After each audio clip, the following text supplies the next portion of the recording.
Hey, my name is Andrzej Krzywda. I'm 2148 at the moment of ELO, and I played against a 1900 player, and obviously I wanted to win. There is quite a difference between our ratings, so yeah, I was trying to find a way how to win.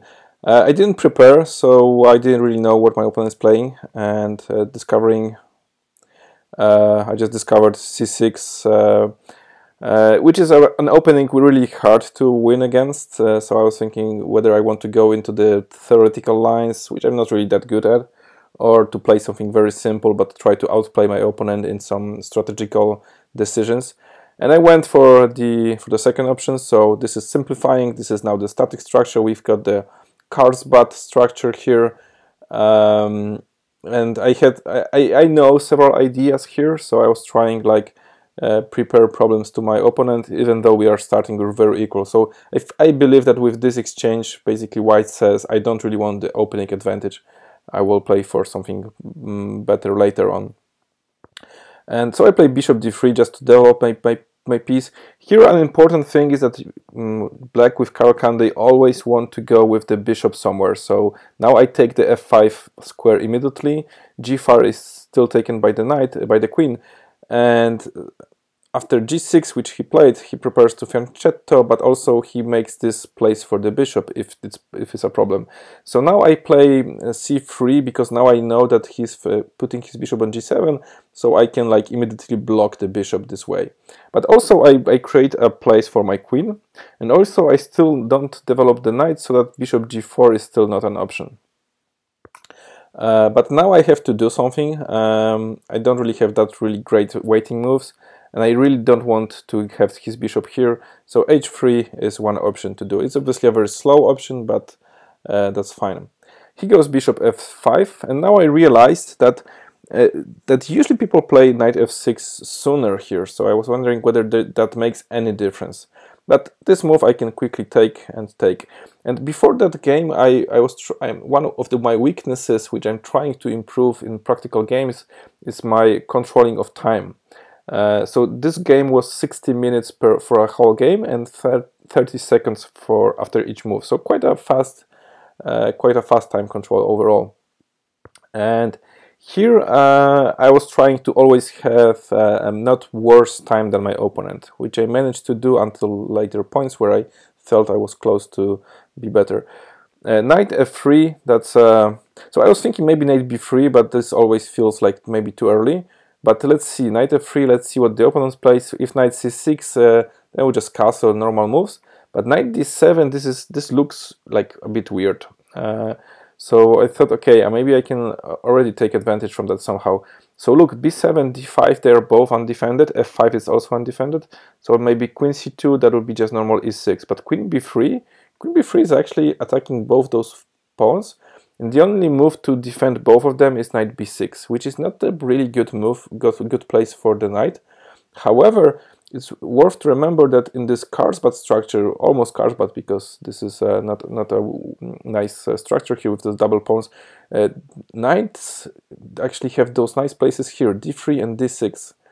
And I've noticed in many grandmaster games, actually grandmasters, they even lose some time to put the knights here. So knight b6, it doesn't look really that great, but if it goes c8 or c3 and then d6, it's actually controlling quite a number of squares. So maybe this is just a temporal problem.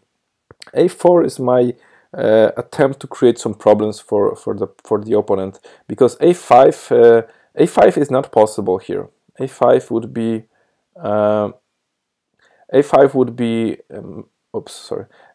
met by queen b5. Right, and now if knight d7, then I can decide whether I want to take here or here. If queen d7, then obviously I can take the knight. So that would be only knight king f8, which is obviously bad. So f4. So now I'm creating a threat, and I don't have to hurry the threat because it's better to wait with the threat usually, so that he always has to calculate whether a5 is a problem.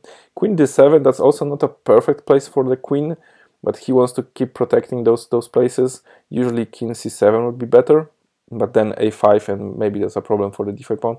I castle because one problem with this move is that queen e6 becomes possible, which is a weird place, but still I don't really want to be uncastled. So castle quickly, e6, and bishop f4. Now I'm creating a situation where I can put my knight into here. So knight f6 was not possible because knight e5 would be just fantastic to have my knight here. Then a5 and build the pressure. Maybe knight a3, knight b5. That's all possible now. So knight e7. I go here because now he basically has to exchange this bishop. So and now I have all the black squares being weakened, and there is no defender for the black squares, which seems pretty great to me. Rook g8 to try to create some play on this rank here, which I know that I have to be careful because knight g6, knight a4, knight h4 would be a bit of a problem. So knight d2, so that if knight g6 I can play knight f3 and I'm covering everything, and if he takes then I have this knight great here. Rook c8, so he's now trying to build another plan, knight c4, and overall in this position my idea is to bring the c4 at some moment. So that's one idea to play, not very quickly because now at this moment both d5 and c4 are really overprotected. So not now, but usually the pieces will move somewhere else, and then I can prepare this plan. So knight f3, so that I can meet knight g6 just by with bishop h2, and I'm covered on this area. That's all safe. Knight c4. Knight c4. So my plan, and I responded very quickly, it was to play queen a2, because now I have the preparation of b3 and c4. So it is in my plan anyway. And if he takes c4 on e5, then I have this beautiful knight again. Knight g6, bishop h2. So now he's like overprotecting the e5 pawn, so I had to go back. But now I can prepare my plan. Knight d6 was a nice move because now he's planning knight e4, and here I had a few minutes of thinking because I wasn't sure how to play. I could play rook e1, which looks nice, but after knight e4 it doesn't really do anything. Like right now I have this threat, but because it's pinned. But after knight e4 nothing is here, right? No problem for black, I believe. So even c4 is not possible. So this took me to the thinking that maybe rook c1 is actually the plan, so that it's kind of like a prophylactical move. After knight e4 I would play c4 probably. And this position, I think this is a good position for white. So the king is in the center. If he plays queen d5, I think those pawns are really, really bad. So I think I'll try to win this ending. Instead, he had, this position looks not so bad for black, but also it's it's hard to find a move for him now. And queen e7 was a catastrophic move, but I think the pressure that I built and the prophylactic here, it created this situation that it was easy for black to make a mistake. And queen e7, for me it was obviously wrong, but somehow he missed this simple move, queen a3, and now I have this pin like forever. And it only took me 8 moves to finish this game. It didn't have to be this way, but my opponent helped me a bit. But now I have created this nice situation. So all great for me so far. So rook d8. So one idea with queen e7 was that now the rooks can be connected, right? So that's quite cool. But with this position here, this is already, I think, hopeless. And now I have also this knight e5 because he can't really take, because d5 and I take the piece for free. So nice. Now his queen has a problem actually. He can go here, but then I play c4. He can try to keep the queen close to where the action is, but I play the c4 anyway. So after c4 I'm opening my lines because I want to build some tactics along the diagonals and to win this piece somehow. And now there are 2 pins now, 2 diagonal pins, which is just great. Like what is possible? Yeah. So this is like basically what I want to show. c4 to open, and he actually has some problems like what to do here, because now I'm threatening to open this line. Not really easy. So he can wait, but I will either prepare it before, or I can play c5 and then c6 with a check. So probably he has to take. And now rook c4. So I'm introducing the place for another of my rooks, and he can't really take anyway. So queen b6 to try to protect all the positions. So his pieces, they seem to be consolidated, but they are not really. With this pin here, everything is super difficult. Rook c1 strengthened the pressure, and after king e8 I actually had some problem because I wasn't sure how to proceed. Like there is nothing really is going on in this variation. This looks like equal or maybe even worse for white suddenly. So you have to be careful with this. In the end, I played rook c5, so that no longer there is any threat, and basically his knight, he still has problem to moving this knight. Maybe knight g7 would be a move, but then I would either play, I would probably do this, and then queen g3, planning queen g7. So that's one idea. So suddenly my queen is very quickly somewhere else. So his pieces are here, so I'm trying to attack on this side. But I'm not sure if this would work. It was just like a vague idea that maybe if he goes knight c7, that's what I would play.